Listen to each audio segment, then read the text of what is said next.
We are here at the Uptown Theatre in beautiful downtown Barrie, and we're talking about Patient Zero.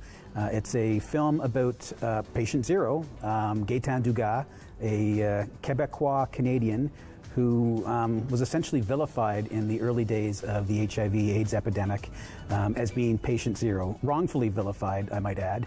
And the Barrie Film Festival, in all their wisdom, chose to bring this film here to Barrie and premiere it here with Laurie Lynd, the director of the film, on hand for a brilliant Q&A with my friend Mark Hill. So I hope you will join me tonight as we hear a little bit more about the film. We talk with Claudine Benoit, who is the director of the Barrie Film Festival, and you'll get a sneak peek at some of the Q&A that Mark Hill had with the director Laurie Lynd. So stick around, it's going to be a great show.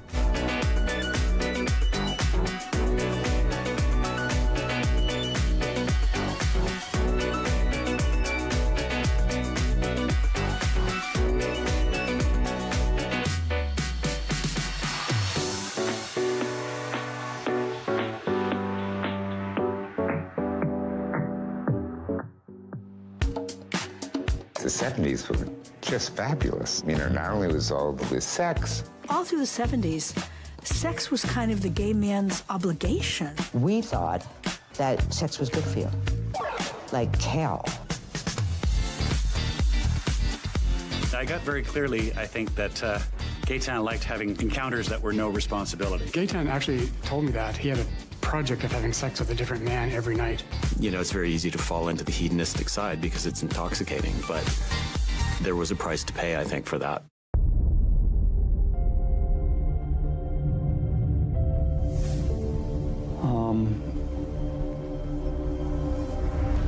And then it just got awful.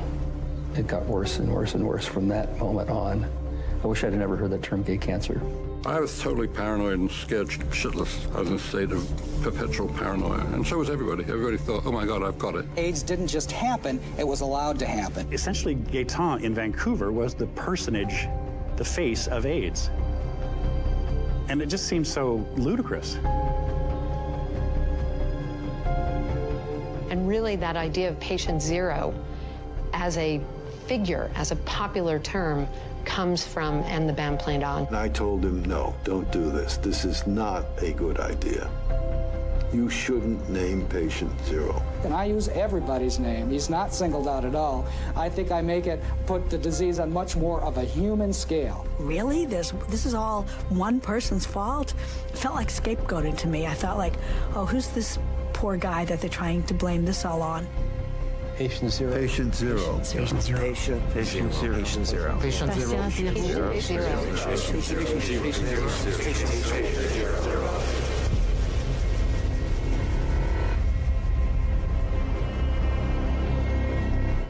So I am here with Claudine Benoit. She is the director of the Barrie Film Festival. Claudine, welcome to Let's Be Perfectly Queer. Thank you. Really appreciate you being on the show this evening. I unfortunately was out of Barrie traveling on the Positivity Campaign Slay Stigma Tour across Canada when this amazing film was brought to the festival, and I'm disappointed that I missed it, especially the question and answer portion that came after the film. But what I'd like to know from you, as someone who has seen the film, what was it about the film that you thought was important that it needed to be part of the festival this year?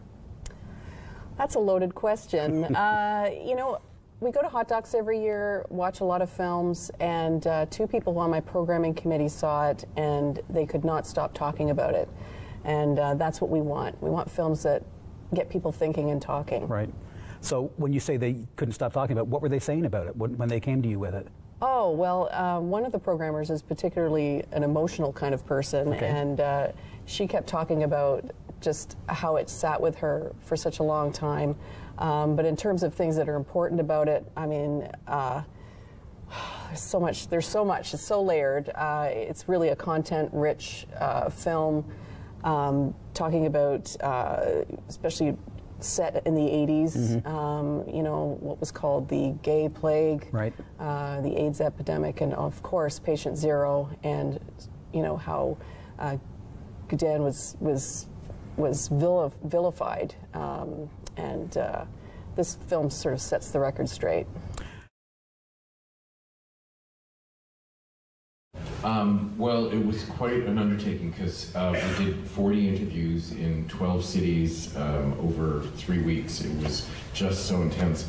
And my original conception of the film was to do a dual biography of Randy Shilts and Gaëtan Dugas, because as you guys can tell from the film, I don't want to demonize Randy Shilts either, because he was the first openly gay journalist in North America working for a major daily. He wrote the first biography of Harvey Milk. He wrote Banned, and he wrote Conduct Unbecoming about gays in the military, which came out in '93 before Randy himself died of AIDS in '94. And the Patient Zero thing is terrible. He did the wrong thing, but he did it for the right reason, I think. So it's so great for me. But I had to take all the Randy stuff out. So actually our next project is hopefully a documentary on Randy Shilts. But so our first, I shouldn't admit this, but our first cut was 19 hours long. And so we whittled it down and down and down. And it was that, and this is my first documentary actually, because I usually do narrative. And it's much harder than narrative because you do the writing in the cutting room. I mean, I had a plan, but it changes as you see it evolve. And then you also realize a section where I thought I needed many people commenting, just one person needs to say it. You know, so it's a really interesting process. And it was intense because we had a short period to edit, so we were racing against the clock. I was getting up at 6 a.m., which is very not like me, to work on it every day. Anyway, I'm very pleased to have finished it. Yeah, because it's really unfortunate that Gaëtan was really someone who should be seen as almost a hero with respect to the epidemic, and being willing to come out to the CDC and give very detailed information about his sexual partners in a time when it was scary to be talking about those sort of things, and to be vilified for that, and to be mistakenly referred to as Patient Zero, because I've read that the only reason why that was referred to as Patient Zero is the identification on his chart was actually an O for being outside of California. Yeah. And that was misread as Patient Zero, and it sort of blew up from there. And for me, as someone living with HIV, I think a lot of what I've read about this documentary and what has led up to the documentary, that for me, I just, the word stigma keeps cropping up in the back of my mind. And I think this is almost where the stigma associated with HIV and AIDS came from. This is where it really began for folks living with HIV, this misinformation and pointing fingers at someone because of the fact that they just happen to be someone who's sexually active and therefore a less than. Well, this film will make you angry, that's for sure. You know, just the way that the media kind of, they didn't take notice for a long time, and so many men had died. What was the degree of the homophobia institutionalized in Canada versus in America? And again, it was at length that we took some of that out, but we weren't much better. I mean, Mulroney wasn't much better than Reagan. He did not talk about AIDS for as long a time as Reagan didn't. And in British Columbia, the Minister of Health, I believe, was suggesting quarantine on an island. And so there was a lot of homophobia here too. And personally, the thing I saw the most was the rise in queer bashing, because during the AIDS years, there was a real spike in that because we were being blamed for it. It'll bring about all kinds of emotions, but anger is definitely one of them. Just, you know, there's so many people in this film, and they talk about that time and what they went through. So there's a lot of stuff that, you know, I remember back in the 80s, and yeah, no, it's shocking. It's really shocking. Yeah, and it's stories like this, and remembering back to those early days of the epidemic, where we're really, for lack of a better way of putting it, no one really gave a crap about primarily gay men who were dying of this disease.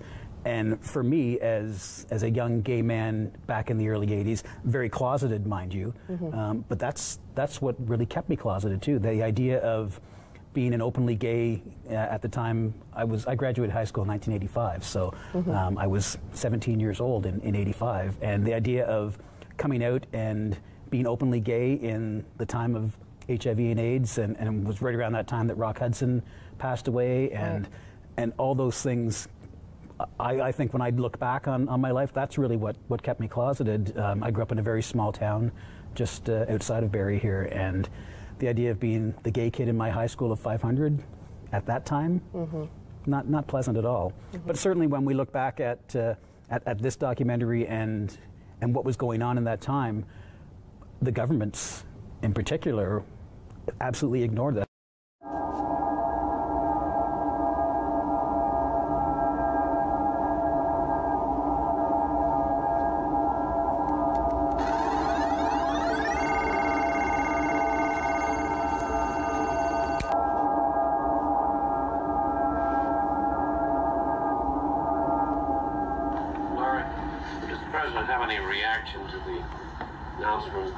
Center for Disease Control in Atlanta that AIDS is now an epidemic, over 600 cases. And over a third of them are died. It's known as gay plague. I think it was 85 or 86 before Ronald Reagan even said the word AIDS at a public news conference. Yet the question had been asked over and over again for many years leading up to that about what the White House was going to do about the epidemic. And I think we saw the same sort of thing here in Canada as well.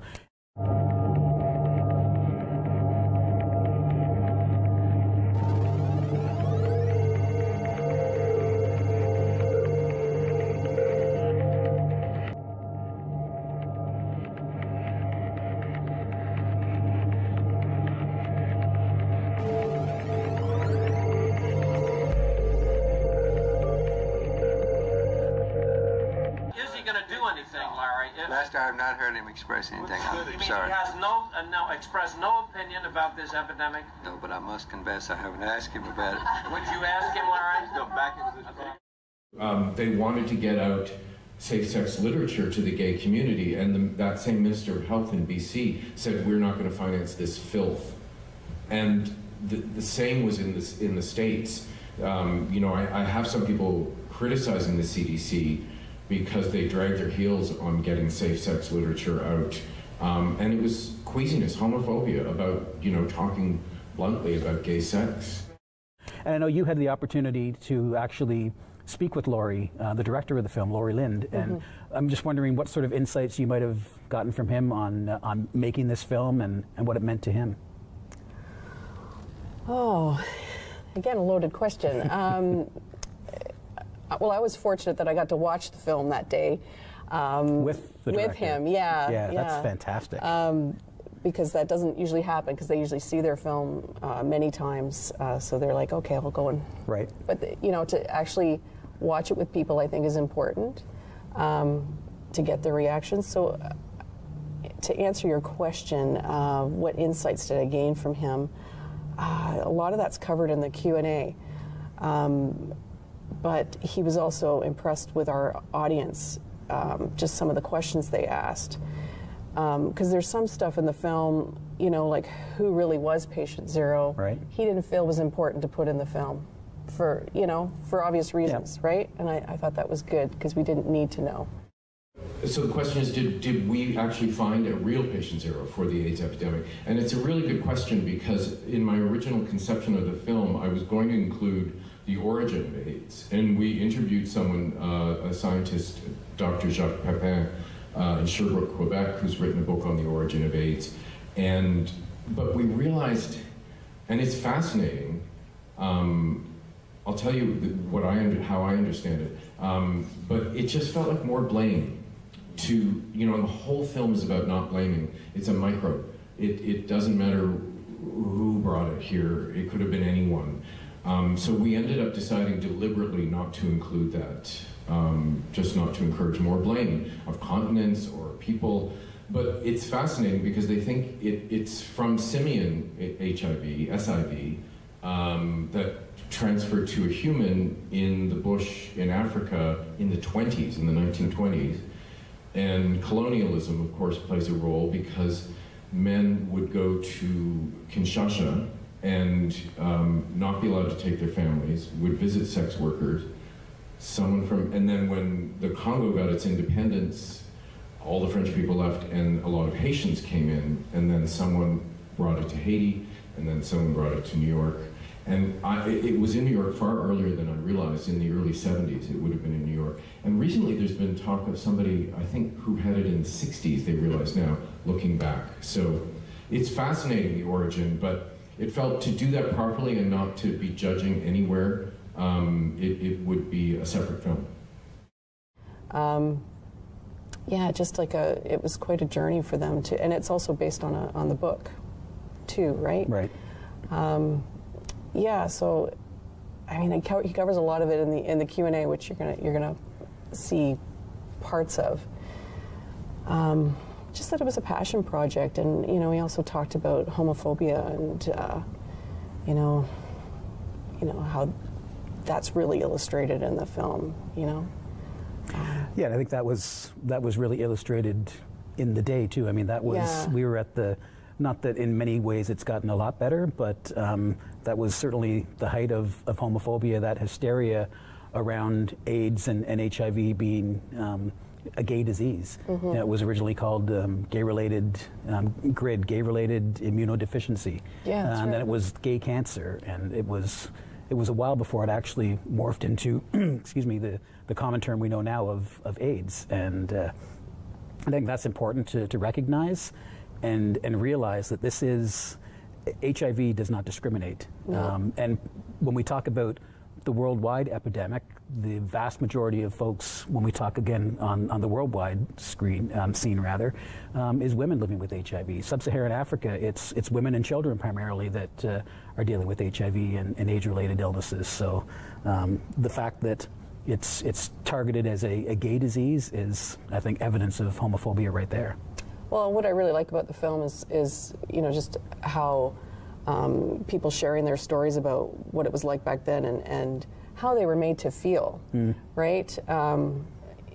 Because wasn't it like 7 years prior to that, they talked about how it was like mental illness or whatever, right? Yeah. And so, just how a lot of people were questioning, well, what's wrong with me? And so, yeah, I mean, you're going emotional roller coaster with the whole film. Well, sure, because that's the whole, I mean, that was the spark of the whole gay liberation movement when homosexuality was declassified as no longer being a mental illness. And we saw that, I mean, it was the 70s, right? So it's all free love anyway. But certainly primarily for gay men in those days, it was, it was a field day to feel good about yourself and not be ashamed and be proud and have that power. And then just at the height of that to get knocked back by something like HIV and the AIDS crisis, you're right, it's a huge emotional roller coaster. Do I see any opportunities to share this film in our education system? And absolutely yes. It's something that I'm very much hoping will happen because I think it would have a really big impact on young people. Thank you. Because I think even young gay people don't know. As I don't think it's too hyperbolic to say that, Holocaust was allowed to happen to gay men, and this is within our lifetimes. And I think a lot of young gay people would be shocked by that. A lot of the folks that I've talked to that were open and living as their authentic selves in that time, it forced a lot of folks back into the closet, and it really scared a lot of folks, rightfully so. When we talk about, by, I think, the first year of the epidemic, 81-ish, in the U.S. anyway, there were 500 deaths, and then within 3 or 4 years that had, gone to 10 times that, and continued to grow until we finally said enough was enough. And again, you mentioned this film sparks anger, and I think that's the spark of most activism is coming from anger, and that's what I find even today is missing in some of the activism and advocacy work that we do still around HIV/AIDS. We've lost that anger, and I think we need to get louder and a little more angry about what's still going on, and the fact that in today's day and age we have effective medications that when folks who are living with HIV are on those meds, they attain an undetectable viral load, and you cannot transmit the virus. Like, there is zero chance, not even a slim possible chance, zero chance of transmitting the virus. And we need to make sure that folks understand that and know that and we can use that as an effective tool to advocate for access to treatment for all folks living with HIV. I mean, we're coming up to HIV/AIDS Awareness Week at the end of November, and excuse me, World AIDS Day on December 1st. We've got almost 65,000 Canadians living with HIV, and of those 65,000, 14% of them are undiagnosed. So we're talking a little over 9,000 people who are living with HIV and don't know it. And they're afraid to get tested because they're afraid of the stigma around HIV and what it means to be someone living with HIV. And the more we talk about it and the more we have films like this that show the history, I think conversation is good. I think the message to take out of this film is don't ever accept intolerance for anyone, you know. Prejudice and homophobia, you know, thousands, and I mean, the AIDS epidemic, it just kills me because the Legionnaire's disease, I don't know if you guys are familiar with this, Legionnaire's disease was something that hit, I guess, you know, maybe in 1979 or 80 or something like that, and it affected 30 straight white men in some hotel somewhere in the States, and they threw the entire arsenal at that disease. They, you know, millions and millions, and they solved it like that. And, you know, that White House press conference that we have the audio clip from, I wasn't familiar with that until I started researching this film, and that's probably the single most chilling thing I have ever seen. That 600 men are dead and dying, and they're laughing about it. So I think the thing I hope people take away from this is, I hope they have, I mean, as you can tell, I also want to have some humor in this, because it's like, I was thrilled when Fran Lebowitz agreed to be in the film. I was like, oh my God, I couldn't believe she said yes. And because it's a dark subject, but you know, I think life, there's always humor. And so I hope people take away, you know, to stand up against homophobia or any prejudice. It's just so wrong. Another thing I like about this film is it humanizes Gaetan, right? Sure. You know, these were people that knew him very well, and yeah, you definitely need tissues by the end of this film. But you know, that's why I think it's important for people to watch films like this for the very reasons that you're saying, because there's a lot of things that people just don't know. Right. Right. Yeah. You know? Yeah, and that's where stigma comes from, right? It's a combination of fear and ignorance. Yeah. And that's why if we start with, we can't do much about fear, but we can lessen that fear by educating folks and giving them the truth. And certainly, yeah, Gaetan Dugas was someone who should have been looked upon as a hero, and someone who has helped to identify strains of the epidemic, to be able to help folks, and to have that twisted in such a meaningless way is really tragic. The Dugas family, we approached them, and as I've said in the film, you know, they've maintained a principled silence ever since this story broke in '87. And you know, it's just horrible. That's the worst of it, what the family has had to live through. And I have so much respect for them for maintaining that silence. You know, in the world we live in now, where everyone talks about everything all the time, I think it's extraordinary they've done that. I was sorry they didn't want to participate in the film, but I understand that they wanted to. We almost got there. One of the sisters was going to, and then I think the family circled around and said no. They have seen the film because we sent them a link, and it was watched 15 times, which I don't know if they watched it that many times or just different family members, but they didn't comment, so I have no idea how they reacted. My gut feeling is that they, I hope, liked it and can tell that it really rehabilitates his name, but I also fear that they may have been shocked by the sexuality. That's my fear, but I don't know if I'll ever know. I'm always amazed at the level of, I'm struggling for the word here, but I've only lived in Barrie for 3 years, and at every stage of my journey towards, because this is where my activism started too, out of anger. And every time I have come up with an idea or a suggestion or reached out to folks in this community to help with respect to stigma and talking about U equals U and undetectable and just humanizing what it means to live with HIV in 2019, the people in this community have always stepped up. And this is a prime example of what that community does. And I appreciate that, and I thank you for bringing the film to Barrie. I found it hugely challenging to do this film. It was a dark period to be living with AIDS. I mean, I'm very blessed. I'm still HIV negative. I don't know how I lucked out. It's just luck. Because as I said, I was in New York in the '80s and sexually active, and it's such a crapshoot. So to go back, I think the hardest part was to be reminded of the homophobia, of the hatred. And in terms of my own blinkers while I was in New York, so I was there from 82 to 86, and that's when Larry Kramer's seminal play, The Normal Heart, was done at the Public with Brad Davis, and I didn't go and see it. And I can't believe, because I'm a big theater goer, and I went to tons of theater, and so I obviously avoided it. And it wasn't until 2 or 3 years ago when I finally saw the play, because there was a wonderful production in Toronto at Buddy's. And I just came out of that play sobbing, because I just thought, why do they hate us so much? I'll never understand that. And so it's been hard to live in that world while making this film. I mean, you know, with gay marriage, for example, when you saw pictures of straight guys in bars cheering when it didn't go through in some American state, and you think, why do you care? Like, how does this affect your life? Why do you care? I'll never understand that. Like, I agree with Fran. I don't care what anyone does. Just don't shove it in my face. I'm going to tell you a little backstory, because for me, there's a lot of kismet that I ended up doing this film.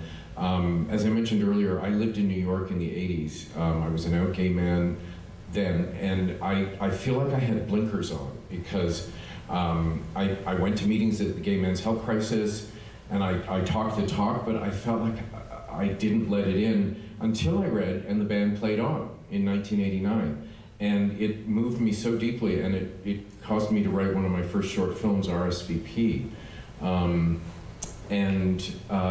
It was extraordinary to me to have a chance to revisit that book, particularly because when I read it in the 80s, I bought the Patient Zero thing. I totally bought into it.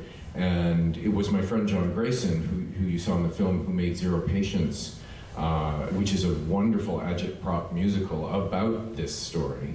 You know, when I realized, oh, right, this is kind of bullshit. So when I was approached to make this film, I jumped at the chance to revisit Randy Schultz and to honor Gaetan. And because the older I get, the more I want this story to be known. Because, you know, this kind of homophobia, that it can cost thousands of lives. As we see in the world today, it could happen again. The thing that frightens me the most is that I think this film is very timely, because we're seeing the rise of homophobia again. You know, leaders of countries openly homophobic. And yeah, I'm more aware than ever that we have to protect the rights we've fought so hard to get. That is all the time we have for this episode. I hope you have enjoyed the information and the awesome Q&A segments that we've weaved into to this chat.